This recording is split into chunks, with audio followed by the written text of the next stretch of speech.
students, welcome back to the online English classes. In this class, we're going to study today chapter number 8, A Daydream. This story is about a girl who is very beautiful and honest. Her parents went to another village for making the arrangements of their marriage of their daughters, and so she was all alone in her house and she was dreaming about a married life. So let's read about the chapter and I'll explain you side by side.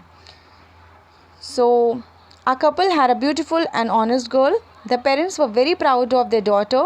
One day the father said to his daughter, "Now it's your time to get married." तो एक couple होते हैं उस village में, एक village में couple होते हैं जिनके पास एक ब्यूटीफुल सी ऑनेस्ट गर्ल होती है, एक अच्छी सी डॉटर होती है. तो एक दिन वो जो कपल होते हैं वो अपने बेटी के लिए उसकी शादी की तैयारियां कर रहे होते हैं एंड उस लड़की के जो फादर होते हैं वो अपनी बेटी को बोलते हैं कि अब ये तुम्हारा टाइम है मैरिज का, ठीक है ना, it's your time to get married. And so it was agreed that the couple would travel to the next village to make arrangements with the family of the boy whom she would marry. When her parents were away, the honest girl began to daydream about what her life was going to be like with a new husband, about her children, and by what names they would be called. She decided that she would have 4 children, 3 boys and 1 girl. She would call them Mulak, Jahan, Desh and Lutdi. तो अब जो उसके parents होते हैं वो दूसरे गांव में जाते हैं, दूसरे विलेज में जाते हैं, जिसके घर में अपनी बेटी की शादी करते हैं, उनके करने वाले होते हैं, उनके घर जाते हैं मैरिज के अरेंजमेंट्स के लिए. उस टाइम पर वो जो लड़की होती है घर पे, वो ऑनेस्ट गर्ल अकेली होती है और वो अपने घर में डे ड्रीमिंग करती है, मतलब वो अपनी शादी के बारे में ड्रीमिंग करती है, सोचती है about a married life. And वो सोचती है कि उसके हस्बैंड के बारे में सोचती है और वो ये डिसाइड करती है कि after marriage she will going to have 4 children. और वो उन बच्चों के क्या नाम रखेगी, उसके 3 बॉयज़ होंगे और 1 गर्ल होगी. और वो उन बच्चों के क्या नाम रखेगी, मुलक, जहान, देश एंड लुथड़ी. Now she imagine calling out to her children when it was time for them to have dinner. The girl was so absorbed in her beautiful dream that she climbed up to the roof of her house and called out, "Mulak, Jahan, Desh, Lutdi." And as the honest girl called out these names, the people of the village all turned towards the house where the honest girl lived with her parents. अब जब उसके parents चले जाते हैं, वो ये सब कुछ इमेजिन करती है, तो वो इतना एब्जॉर्ब हो जाती है अपनी ड्रीमिंग में, अपनी ड्रीम में इतना ज़्यादा एब्जॉर्ब हो जाती है कि उसको लग रहा होता है कि सच में उसके घर में उसके हस्बैंड, उसके बच्चे सब हैं. और वो इतनी ज़्यादा एब्जॉर्ब हो जाती है, इतनी ज़्यादा खो जाती है ड्रीम करने में कि वो अपने घर की टेरेस पे जाती है और वहाँ से आवाज़ लगाती है बच्चों को कि मतलब सबको आवाज़ लगाती है कि अब डिनर का टाइम हो गया, सब घर वापस आ जाओ. अब वो सबको आवाज़ लगा रही है, मुलक, जहान, देश, लुतड़ी, सबका नाम लेके आवाज़ लगा रही है. तो जो उसके आसपास के जो लोग होते हैं विलेज के, वो लोग आवाज़ सुन करके दौड़कर उसके घर की तरफ आने लग जाते हैं. Then one by one they began to run towards the house because they thought that the girl was in trouble. अब एक के बाद एक सब उसके घर के तरफ दौड़ रहे होते हैं क्योंकि गाँव वालों को लगता है कि वो जो लड़की है वो क्या है, प्रॉब्लम में है, ट्रबल में है. You see, in Punjabi, the names Mulak and Jahan also means people and the name Desh means land. अब क्योंकि पंजाबी लैंग्वेज में मुलक एंड जहान का मतलब क्या होता है, पीपल मतलब लोग, और देश का मतलब क्या होता है, लैंड, ठीक. एंड ऑल्सो लुतड़ी is a name one might give to a daughter. अब ये लुतड़ी का जो है वो मतलब वहाँ पर बेटियों का, लड़कियों का नाम भी रखा जा सकता है. And it can also mean I am being attacked, और इसका मतलब होता है कि मुझ पर अटैक हो रहा है. And so you might understand why all of the villagers began to run towards the house where the honest girl was standing upon the rooftop calling out the names of her imagined children. तो अभी आपको समझ आ गया कि जो उसने अपने imagined children का नाम रखा था, तो उन नेम्स के मीनिंग क्या थे.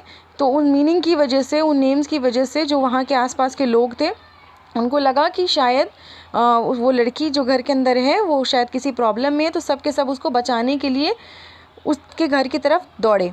The villagers were afraid that the honest girl was being attacked. अब वहाँ के जो गांव के लोग थे, उसके आसपास के लोग थे, उनको लगा कि शायद जो ऑनेस्ट गर्ल है, जो घर में अकेली लड़की है, उसको शायद कुछ अटैक कर रहा है या वो प्रॉब्लम में है.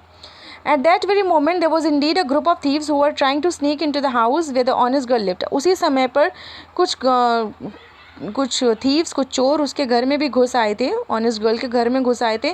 The gang of thieves intended to steal everything that they could get their hands on, because they had heard that the mother and the father were away to the next village and the girl was all alone in the house. अब वो जो thief थे उनकी intention क्या थी? उनकी intention ये थी कि वो घर में घुस करके सब कुछ चोरी कर लेना चाहते थे, जो कुछ भी उनके हाथ लग रहा था, क्योंकि उन लोगों को ये पता था कि घर के अंदर लड़की अकेली है और उसके मम्मी पापा घर पे नहीं हैं. But when the thieves noticed that all villagers were approaching the house, they got scared and ran away into the surrounding woods. जैसे ही थीव्स को ये लगा कि विलेजर्स जो हैं, जो गांव के लोग हैं, वो घर की तरफ आ रहे हैं, तो वो लोग सारे डर गए. वो सारे थीव्स क्या हो गए? डर गए और घर छोड़ करके जंगल की तरफ भाग निकले. As the villagers arrived at the house, they called up to the honest girl, "What is wrong? What is wrong, my child? Who is attacking you?" अब जैसे ही सारे गांव के लोग उसके घर में आए, वैसे ही उसको देखा और देख करके सबने पूछा कि क्या हो गया था, कौन अटैक कर रहा था तुम पर. And the honest girl replied, "There is nobody attacking me. I was just calling out to my children." But अब वो उसने रिप्लाई क्या किया कि मुझ पर कोई अटैक नहीं कर रहा था, मैं तो सिर्फ अपने बच्चों को आवाज़ दे रही थी. But you are not yet married, said one villager. अब एक विलेजर ने बोला, बट तुम्हारी तो शादी नहीं हुई है, तो तुम कैसे बच्चों को आवाज़ दे रही हो? And you don't have children, predecease another. अब दूसरे ने बोला कि जब तुम्हारी शादी नहीं हुई है तो तुम्हारे बच्चे भी नहीं हैं, so what were you doing? To whom you were calling? The girl had great difficulty explaining to the villagers that she was simply dreaming about what her life was going to be like after she would be married and had children. अब उस लड़की के लिए बहुत difficult था लोगों को ये समझाना कि वो उस एक इमेजिनेशन में थी, वो ड्रीम कर रही थी, डे ड्रीम में थी कि उसकी लाइफ शादी के बाद कैसे होने वाली है और उसके हस्बैंड, उसके बच्चों के साथ उसकी लाइफ कैसे होने वाली है, वो उस चीज़ को इमेजिन कर रही थी. The villagers were not impressed at all. अब ये जान कर के जो विलेजर्स थे वो बिल्कुल भी इम्प्रेस नहीं हुए, क्योंकि सारे लोग अपना अपना काम छोड़ करके भाग कर आए. और जब उन्हें पता लगा कि वो सिर्फ एक इमेजिनरी वर्ल्ड को, इमेजिनरी फैमिली को सोच करके मतलब उसने से चिल्लाया था, तो वो सब थोड़ा सा अपसेट हो गए थे. They accused the honest girl of daydreaming and causing trouble and not thinking before she spoke. तो वो सब लोग उसको चिल्लाने लग गए, उसको डांटने लग गए, उसको बुरा भला बोलने लग गए कि तुम्हें बोलने से पहले सोचना चाहिए था और तुम्हें इस तरह से सबको प्रॉब्लम में नहीं डालनी चाहिए थी. But then a wise man appeared from behind the house and explained to the assembled crowd how he had seen a group of thieves running from the house and how the villagers had scared them away and saved the honest girl from a terrible fate.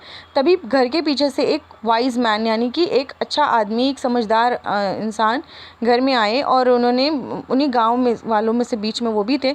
उन्होंने बाकी लोगों को क्या बताया कि मैंने देखा कि ग्रुप ऑफ थीव्स थे, यानी कि चोरों का ग्रुप था जो कि घर में से निकल के भागे, क्योंकि इसने आवाज़ लगाई ज़ोर से और आप सब लोग इसको सेव करने के लिए घर के तरफ भागे आए, जिसकी वजह से आवाज़ और शोर सुन कर के वो जो चोर थे वो घर छोड़ कर के भाग निकले, वरना घर में बहुत ही ज़्यादा कुछ बुरा हो जाता. तो he said, mulk and jahan are the names we give to our people. उसने बताया कि मुलक और जहान क्या है? पंजाबी में हम अपने लोगों को आप लोगों को क्या बोलते हैं? मुलक और जहान बोलते हैं. Desh is the name we give to a land, और लैंड को क्या बोलते हैं? हम देश बोलते हैं. And when this honest girl call out to the people of her land you all came. और जब इसने अपने लैंड को, अपने देश को के लोगों को आवाज़ लगाया तो आप सब भाग कर आए. When she called out लुतड़ी, you were all here to help her in her time of need. और जब इसने लुतड़ी बोला तो आप सब लोग अपना काम छोड़ करके, आपको लगा कि लड़की प्रॉब्लम में है, तो आप दौड़ करके इस तरफ, उसके घर की तरफ दौड़ कर आए. Does this not prove that you are all good people? तो क्या इससे ये साबित नहीं होता है कि आप अच्छे लोग हैं, आप अच्छे लोग हैं? The villagers agreed with the wise man and they were all very proud that they had saved the honest girl from the thieves. तो जो villagers थे वो बहुत खुश हो गए और वो बहुत खुश हुए और उन्हें बहुत अच्छा लगा और वो wise man से agree हो गए.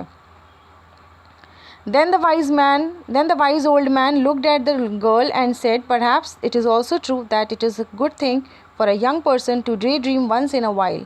फिर वाइज मैन ने गर्ल की तरफ देखा, ऑनेस्ट गर्ल की तरफ, और बोला कि चलो कोई बात नहीं, ये अच्छी बात होती है कि हमें सपने भी देखने चाहिए, हमें थोड़ा इमेजिन भी करना चाहिए, हमें it's okay to have a dream. After all he said with a smile, look what became of your daydream and how it saved you on this day. तो उन्होंने स्माइल करते हुए बोला कि देखो ये तुम्हारा दिन में जो तुम सपना देख रही थी, जिसकी वजह से तुमने इस तरह से आवाज़ लगाई, तो किस तरह से इस सपने ने तुम्हारी जान चोरों से बचाई। Soon after, her parents returned to the village and the honest girl was married to her husband, handsome husband। तो कुछ ही समय के बाद कुछ ही समय में उसके पेरेंट्स भी, उस ऑनेस्ट गर्ल के पेरेंट्स भी घर वापस आ गए, और कुछ ही दिनों में उस ऑनेस्ट गर्ल की एक अच्छे लड़के से शादी हो गई, उसको एक हैंडसम सा हस्बैंड मिल गया। The years passed and the girl Indeed became the mother of 4 children. तो साल इसी तरह से बीते, और उसके बाद वो जो ऑनेस्ट गर्ल थी उसका ड्रीम बिल्कुल ट्रू हो गया। अब उसकी शादी भी हो गई, उसके 4 जो उसने 4 चिल्ड्रन की ड्रीम देखी थी वो भी कंप्लीट हो गई। So she has now 4 children too, and she never forgot about what the wise man had said to her on that day, and she often reminded her children that it was good thing for a young person to dream from time to time because amazing things come from dreams। तो उसको wise man की बात बिल्कुल याद थी, और उसने अपने बच्चों को भी ये चीज़ बोली कि यंग टाइम में उसने अपने बच्चों को भी बोला कि it's good to have a dream. मतलब उसको ने बोला कि ड्रीम्स देखना, सपने देखना अच्छी बात है, और यंग पर्सन के लिए, मतलब जो यंग होते हैं उनको सपने देखने चाहिए, क्योंकि सपने हमारे जो होते हैं वो हमें कुछ अच्छा देते हैं, हम हमारे लिए कुछ अच्छा करते हैं। जब हम अच्छे सपने देखते हैं तो हमारे लिए अच्छा होता है, right. Like dream, amazing things come from dreams, मतलब अच्छी जो चीज़ें होती हैं, जो अच्छे सरप्राइजेज़ होते हैं, अच्छी चीज़ें होती हैं, वो सपनों से पूरी होती हैं। भाई जब आप कुछ अच्छा सपना देखेंगे तब तो ना उसके लिए कुछ करेंगे, आप उसके लिए मेहनत करेंगे, जो भी, खैर। तो सपने देखने चाहिए, एंड ये हमारे लिए अच्छा होता है। Okay, so this was the story all about. This story has been written by Mohindro Ram Thapar and Kamlesh Ram. Okay, I hope that you have understood the chapter, and thank you. We'll meet in the next video. Till then, goodbye.